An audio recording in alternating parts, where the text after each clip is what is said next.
advise to your juniors at JGBS, who also, when the COVID situation improves, of course, and they are going to different geographies, availing the different partnerships that JGBS has. So what would we advise to them in order to get the maximum out of these exchange dual degree options? Mm-hmm. How should they train themselves? How should they view it as an opportunity to really make a difference in their lives? What should be their approach while in JGBS, and of course, when they are in a foreign country? Yeah. So if I could summarize it into like one key point, I would say your long-term planning. It is, I can't stress enough how important that is. The reason why I'm settled in Canada right now is that I started planning from day one in my first year at JGBS. That's the amount of planning it takes. Like, I'll condense it down to much more relatable terms. For example, in my first year itself, I knew, okay, dual degree option is anyway way out of my league. Okay, then what are the ways I have in front of me to get that dual degree option? So I was like, okay, JGBS often always supports, the bright students, the academically, bright students, and they have always been in the forefront of giving scholarship and other student aids to definitely support that kind of talent, right? So from day one itself, I had it in my mind that, hey, whatever, how much of a small course it is, I'll give it my, everything so that I can get really good marks. And really good marks obviously translates to more and more scholarships from JGBS. So all this tuition fees that I could save over the 4 years, it would at least give me like an initial investment for my parents to invest in me for my transition to Canada, right? So I have been at it from day one, and my professors know that like all first, second and third years, like I've never dropped a grade.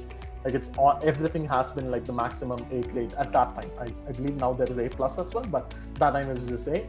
So I've always gotten the maximum grade. And it was all with this, with this vision. I never imagined, coming to Canada. I still remember the time, when I was sorting through, various universities' application after my 12th grade. I saw the IBM program, and I saw the dual degree program, but I never, not even in my wildest dreams, I thought, I would be a student that would be taking that option, although it was a very attractive option, right? And then, over my years in Jindal, Jindal obviously started more and more partnership with various universities around the globe, and UNB was one of it. And I was really intrigued by what UNB had to offer in terms of the curriculum, as well as, the prestige of the university, so on and so forth.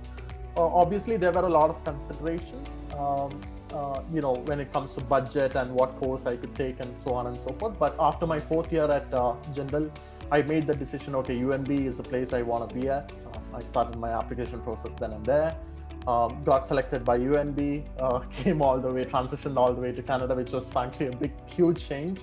After that, I finished my course, got a job here, and that's how I'm currently settled in Canada.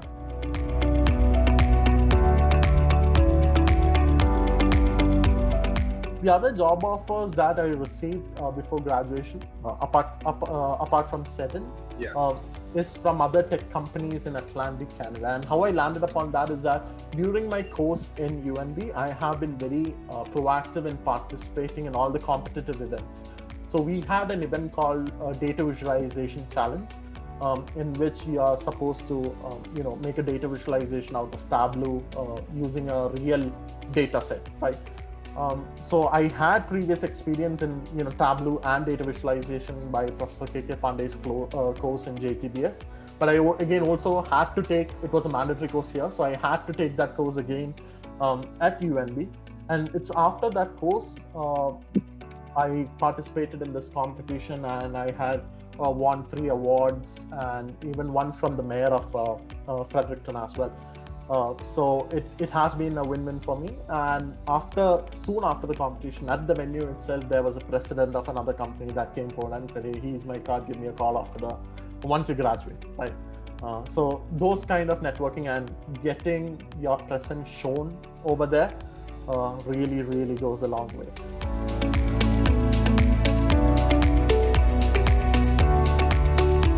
What I found in Canada, especially another cultural difference, is that degrees to a certain extent does not matter.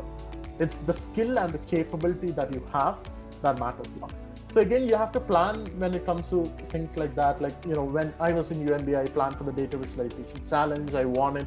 So, okay, that gives me credibility in the job market that, hey, there's something that I could do. In fact, what I did for that project is I took the live traffic data from Fredericton, and I actually found out something called like the accident hotspots and gave recommendations on how to reduce the traffic accidents in Fredericton, which, the mayor obviously liked, and that's how, I got the award.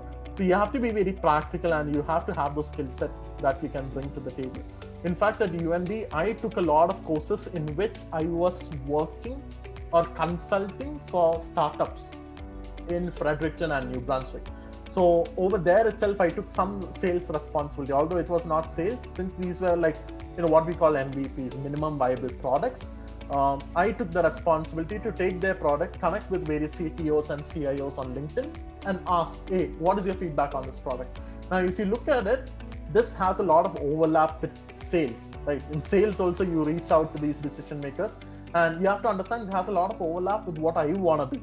In tech, in B2B sales, this is exactly what it is, right? So instead of asking feedback, I'm trying to pitch and sell a product. So experiences like that, once I graduated, I could obviously show an employer. You always, again, it's all about planning. You always think about what are the rejections that's going to be coming at you during the interview. And then you have to prepare yourself to face the rejection. I knew from day one, the number one rejection that's going to come to any international student is that, hey, you're not in this geography, you don't have any previous job experience, why should we select you?